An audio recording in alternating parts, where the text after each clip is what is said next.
Ito na po, makakapanayan natin ang tagapagsalita ng COMELEC. Nelson, naku maikli lang naman, ano ha? Si Attorney John Rex Laudianco. Attorney, napapanood po kayo sa Net25, napapakinggan po sa Radyo Agila at live din po sa aming mga social media account. Ako po si Jen, kasama si Nelson. Attorney John Rex, magandang hapon po.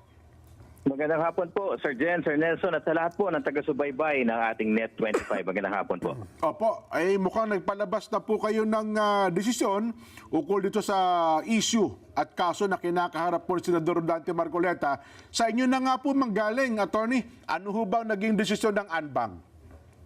Tama po, kaninang tanghali nga po ay tuluyan na pong nailabas ng Commission and Bank ang kanilang desisyon sa rekomendasyon po na doon sa ginawang fact-finding investigation. Linawin ko lang po, dito po sa nababanggit nating usapin, wala pong kaso si Senator Marcoleta dito. Ang ginawa po ng COMELEC dito ay nag-initiate ang sarili, motu proprio na fact-finding investigation. At ito po yung naging rekomendasyon.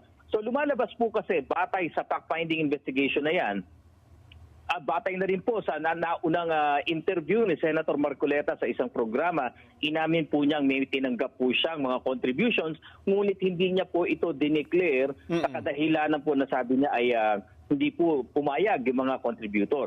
So ito po yung nagbunsod sa COMELEC para po siya i-issue ng show cause order sometime in November, nag-schedule ng hearing sana ng December, nauwi po ng January. So ang kinalabasan, ayon po kasi sa Section 109 ng Omnibus Election Code, obligado ang lahat ng kandidato na ideklara ang lahat ng kanilang contribution na tinanggap, pati na rin ang gasto sa isang statement of contributions and expenditure. Dapat yung pagkakadeklara po ay totoo, buong pangalan, sirkumstansya, petsa, magkano at iba pa. Lumalabas po sa puntong ito, meron pong hindi nagawa si Senator Marcoleta. So ang susunod na tanong, dahil nga hindi po niya natupad ng buo yung Section 109. Hindi naman po sa hindi natupad lahat, kundi may parte na hindi natupad. Ano ngayon ang kalalabasan nito sa batas? Lumalabas po kasi yung Section 109, bagamat dati, noong 1985 pataas, lumalabas po yan, pag yan na hindi mo sinunod, kasong kriminal po yan. Ngunit noong 1991, nung lumabas ang Republic Act 7166, sabi ng Republic Act 7166, yung Section 109 na yan na dating kriminal, hindi na kriminal sa ngayon. Wala nang kasong kriminal. Repealed na yan sa pagiging election offense. So ano po ang kahihinatnan nito? Pagamat sabi ko nga po, hindi tahasan, buo at kumpletong natupad ni Senator Marcoleta yung regulasyon ng 109, ngunit wala po siyang nilabag na batas na kasong kriminal. At doon po nagtatapos sa parte niya yung investigasyon kung meron bang kasong kriminal o wala. Ngunit sa isang banda, dalawa po kasi ang naging kinahinatnan ng pag-aaral ng PIFAD. Doon naman sa nagbigay ng contribution, malinaw din po kasi sa Omnibus Election Code, sa Section 98 naman, lahat ng mag-aambag, magbibigay, magdodonate, magko-contribute sa kandidato, ay dapat mag-report din sa COMELEC ng anumang uri, halaga, petsa, detalye, pangalan, pati address niya, di pa pa. Sa pagkakataon pong ito, hindi sumunod yung 3 tao na nag-donate ng almost 75 million pesos kay Senator Marcoleta. Next question, napatunayan na natin na hindi nila sinunod, hindi nila tinupad, wala pong report Ano ang mangyayari? Malinaw po sa ating umiiral na batas na nananatiling kasong kriminal, nananatiling election offense, itong parte ng obligasyon na to ng mga contributor o donor. At dahil po dyan sa ikalawang bahagi ng rekomendasyon, inuutusan po ang PIFAD na pagsampa ng kaso sa COMELEC Law Department laban dun sa 3 contributor ni Senator Marcoleta na hindi nagdeklara. So yan po ang kinalabasan ng ating resolusyon. Ayun, so sa part ni Senador Marcoleta, wala pong election offense na nagawa siya? Wala po. Dahil malinaw po yung Republic Act 7166, hindi na kasong kriminal ang hindi pagkakatupad sa Section 109 ng Omnibus Election Code. So yun bang tatlo ay lumalabas sa sila po yung nag-contribute? Ganun po ba ibig sabihin? Tama po kayo, yung nagbigay po ng almost 75 million pesos. Sila po ngayon ay may kakaharapin sa COMELEC Law Department dahil po magsasampa ng complaint yung aming PIFAD. Huwag naman din po sila mag-alala kasi meron pong due process. Ito po yung preliminary investigation, parang piskal. Pwede po sila magsumiti ng kanilang tugon, ng kanilang sagot, pati ng kanilang ebidensya. Pero sa usaping ito, halimbawa kasi di ba yung SOSE, alam ko, parang pwedeng itama kung nagkamali. Amendment. May amends. Ito ba, lima, na-late ho kami. Hindi namin naipasa, hindi kami. Pwede bang parang late ang kanilang pag-sumite ng mga dokumentong dapat nilang kailangan patungkol sa tatlo? Hindi naman po, opo. Sir Jen at Sir Nelson, hindi naman po siguro maituturing na late, ngunit yung correction, yung pagtatama ay obligasyon po yan, nananatiling obligasyon po yan. Ayun. So pwede pong maitama po yan. Opo. Kaya lang may deadline yata yun parang 6 months lang after tama ba? Elections? May deadline po ba yun, attorney? Opo. Opo, wala naman pong hard and fast rule na kailangan sa loob ng 6 na buwan. In fact, kung titignan nga po natin yung umiiral na mga panuntunan, dapat yan not later than 30 days after the elections, kumpleto na, wala nang pagbabago. Ngunit wala rin naman pong nagsasabi na hindi maaring i-correct Ayun. pagtatama doon po sa nauna ng isumite po dito. Ayun. So yun pala ang malinaw. Sa bagay, yung SALN, pwede nga daw i-amend dyan Sabi ng Supreme Court noon Pero ito po ba, attorney, ay... kasi ang tingin nila dito, parang bagong panuntunan ito. Parang gumawa kayo ng bagong guidelines sa SOSE, attorney. Anong masasabi po ninyo?